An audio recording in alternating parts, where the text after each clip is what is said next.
Visi misi tidak penting. Dengan sombong, pamerkan rekam jejak. Rekam jejak buruknya pun dibongkar oleh warga.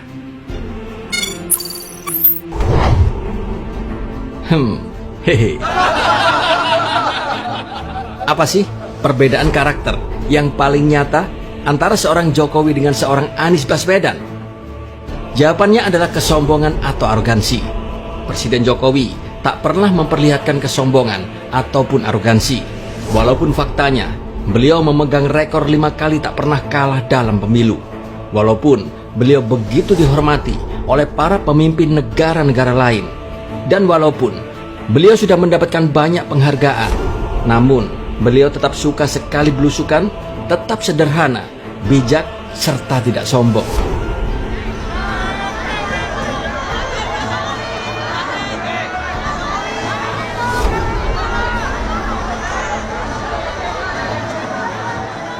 Hal ini sangat begitu berbeda dengan si Yohanes Anies. Coba kita kembali ke tahun 2017. Kala itu sesudah hasil quick-count dan real-count KPU keluar yang isinya pasangan Anies Sandi yang menang. Anies pun kala itu sempat menemui Gubernur Ahok di balai kota. Anies ke balai kota pun memakai helikopter. Benar-benar sangat begitu show off, pamer kemenangan. Begitu pula dengan bahasa serta gestur tubuhnya, yaitu ketika bertemu dengan Presiden Jokowi. Masih ingat kan dalam foto yang viral, Anies terlihat bertolak pinggang di hadapan Presiden Jokowi. Begini kok dibilang gubernur santun. Dan apakah ada yang masih ingat bagaimana sombongnya Anies Baswedan menyindir kemampuan bahasa Inggris seorang pemimpin? Soal kemampuan bahasa Inggris Presiden Jokowi memang kerap disindir, baik oleh para pendukung maupun para buzzer Anies. Dengan seenaknya mereka mencemooh serta merendahkan Presiden Jokowi. Tak terkecuali si Kiai Kesambet yang katanya pernah turunkan Soeharto tersebut.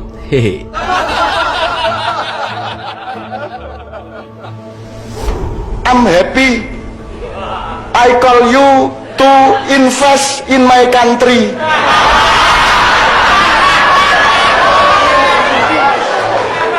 Aduh. Iki ngimpi apa gitu ya. Di pelajaran pertama saya sendiri yang kesambet. Kesambet itu tolong Anda pahami sebagai bagian dari hidup manusia gitu ya. Mereka begitu merendahkan Presiden Jokowi hanya berdasarkan kemampuan bahasa Inggris Jokowi. Yang didukung juga begitu. Anies bilang kalau pergi ke luar negeri pakai bahasa internasional. Jadi ke sana bukan sebagai penonton, bukan mendengarkan, tapi menceritakan Indonesia. Katanya, widih, sombong kali kau rupanya. Terus, emang kalau bisa berbahasa Inggris, itu otomatis akan bisa menjadi jaminan bahwa seseorang bisa bekerja dengan hasil yang nyata? Yakini. Bila ada kabar, maka pemberitahuannya akan langsung ke warga, tidak melalui jenjang. Jadi kelurahan bukan ke RW, RT, tapi langsung ke masyarakat, berkeliling dengan membawa toa untuk memberitahu semuanya, termasuk sirine. Benar-benar membuat sistem. Ini adalah toa, belum sistem. Saya cek ini, kenapa kita pakai ini coba? Dan adanya cuma di berapa nih? 14 kelurahan.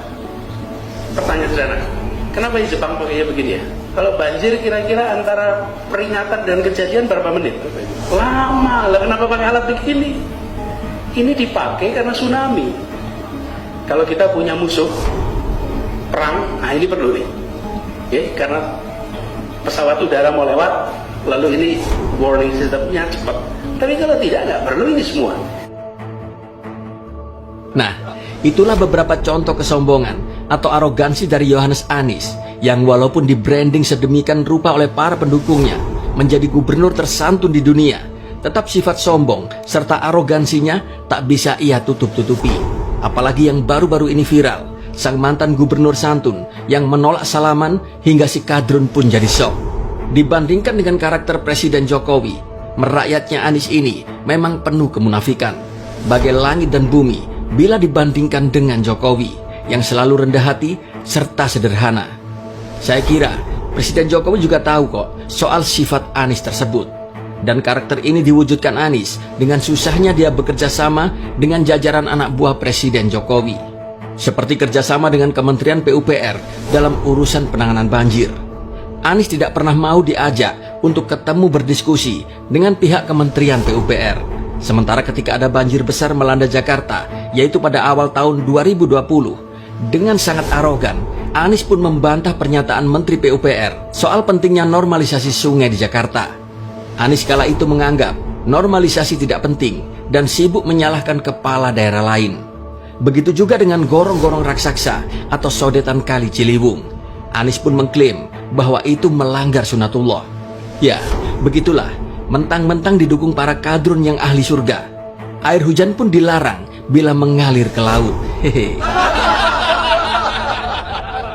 Sifat arogansi ini pun terus dipertahankan oleh Anies hingga sesudah masa jabatannya pun habis. Ini sih mungkin jadi keharusan buat Anies untuk mendongkrak citra dirinya agar dianggap bisa selevel dengan seorang presiden. Kan memang tujuannya adalah nyapres di 2024. Anies pun dengan begitu sombongnya meminta agar masyarakat menilai dirinya dari rekam jejaknya, yaitu kala sebagai Gubernur DKI Jakarta. Bukan sekedar visi, bukan sekedar misi. Karena visi dan misi bisa dikarang. Bahkan sampai beberapa kali Anies pun ngomong tentang rekam jejak dirinya, seolah-olah dialah gubernur paling berhasil sedunia. Padahal semua rekam jejaknya dalam memimpin DKI sangatlah amburadul. Hehe. Soal rekam jejaknya ini kembali disebut oleh Anies, yaitu ketika dia bersafari politik ke beberapa daerah. Kembali arogansi pun dipertunjukkan oleh Anies. Visi dan misi bisa dibuatkan orang, tapi yang kita tawarkan adalah rekam jejak karya yang senyatanya sudah dilakukan. Kalau rekam jejak boleh diuji, rekam jejak bisa dibahas. Kalau visi yang menyusun tak perlu menyiapkan bukti, yang menentang pula tidak bisa menyiapkan buktinya. Okay? Kata Anies, Indonesia dibangun dengan gerakan, bukan dengan sebuah program. Jadi Anies menawarkan rekam jejak, bukti konkret, bukan visi misi. Karena visi misi itu bisa dikarang. Masih ingat tidak? Anies pernah bilang bahwa seorang pemimpin itu yang terpenting adalah visi misi.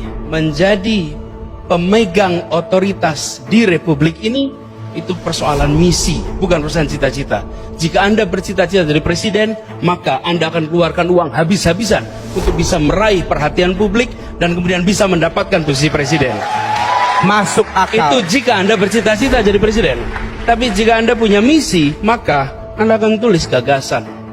Anda akan tulis gagasan, Anda akan buat langkah-langkah untuk apa? Untuk Republik ini. Nilai sendiri deh. Bila kita dengarkan omongan Anies di dua tempat yang berbeda tersebut, Anies ini sangat begitu kocak. Rekam jejaknya yang acak adul, begitu ia sombongkan.